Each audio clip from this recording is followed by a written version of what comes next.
Alright, hey YouTube. Doing another video, obviously. A little different than the last couple ones I've been doing, but in the same vein, obviously just this one's going to be on gear, on belts specifically. So I had two belts right here. One belt here I just got in, the other one I've had for the past 4 years, almost 5 years. So this one here, you can see all worn out. I've had this belt for 5 years, or 4 years, like I said. Worn it every day. Even like when I've dressed up in suits and stuff, a lot of times I've worn this belt. If not, I've worn another belt from the same brand.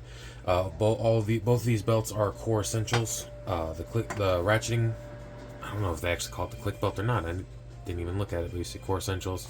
It's the little ratcheting, what you can hear. Okay, so I love these belts, especially for everyday carry stuff. The ones that I get are their I think they call them their EDC gun belts, or just gun belts, something like that. But I really just kind of wanted to show how the belt holds up over time.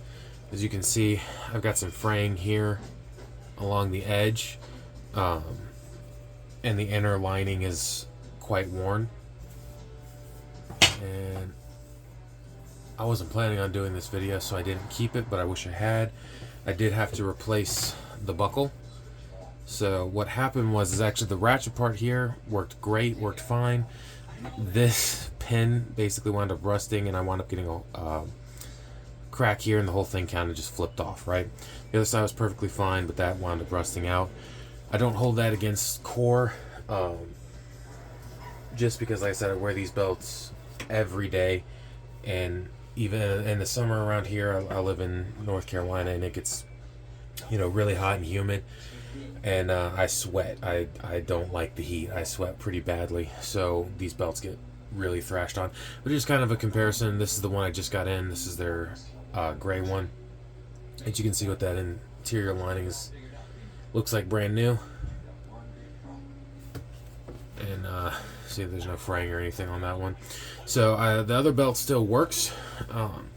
And I honestly could probably keep wearing it for quite a while. But I wanted to go ahead and replace it before it broke, since I had some extra money to do so, because these belts aren't the cheapest. I mean, they're not the most expensive either. This one here cost me $67 shipped. So not bad at all for a quality belt that, if you've watched my videos of my EDC and what I actually carry, it has a lot of weight on it all the time, when I've actually got it on and stuff. But yeah, so just a quick little talk about belts and equipment. And again, part of this is just, I know a lot of YouTubers have videos on the core belts, and people talk about them, and they got their battle belts from them and all this kind of stuff. And I really just kind of wanted to do this video, again, show you how they're wearing and how they're holding up over time, as well as encourage everybody, like, when you're getting into this stuff, when you're going to be carrying a gun every day, when you're going to be carrying tools, like I carry a multi-tool and flashlight, all that kind of stuff, medical, all that kind of stuff on me. When you're going to be doing all that kind of stuff, you need a good belt. This is the basis for everything that you carry. You need something that's actually going to support the weight properly. Your back will thank you.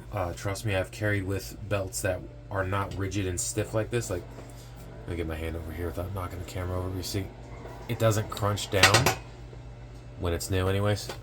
Show you again kind of how worn this one is. You can see it's all floppy compared to the other one. But I get in here, and you see it still wants to retain its form, but it starts to crinkle because it's getting worn. But anyways, if you have a good holster, you have good gear like that, and you have a good gun, but you don't have a good belt, you're doing yourself a disservice, and it won't be comfortable, which means you won't have it on you when you need it. So when you're building your systems out, make sure that you're paying attention to your gear, even down to your belt and little minute things like that people don't even think about. Like, again, believe it or not, and I know a lot of you guys would understand this, but your socks matter. Like, picking good socks and having good quality footwear and all that kind of stuff matters to day-to-day life, and being able to be a good protector, provider, all that kind of stuff. And I'm not saying that you have to get like this belt or carry the stuff that I do, but you got to make sure that whatever you are doing is done well. Just because you can do something doesn't mean that's how you should do something. So just make sure that the systems that you're using are properly vetted out, that they work the way that they need to for whatever you're getting into, whatever you're trying to do. Again, I love these belts because they hold up great.